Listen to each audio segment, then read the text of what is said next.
দেখতে থাকুন ভোরের আলাপ। শুরু করতে চলেছি আজকের ভিডিও।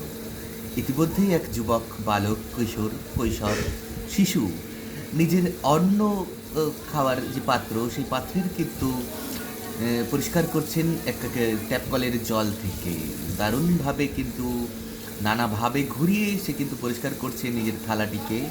ইতিমধ্যে কিছুক্ষণ আগে সে সকালের ব্রেকফাস্ট সেরে এখন তার থালা ধুতে চলেছে। ট্যাপ কলের জলের স্পিড কিন্তু অনেক, ঝরঝর করে পড়ছে জল, ধুচ্ছে সে হাত দিয়ে। ইতিমধ্যেই দেখে নেব।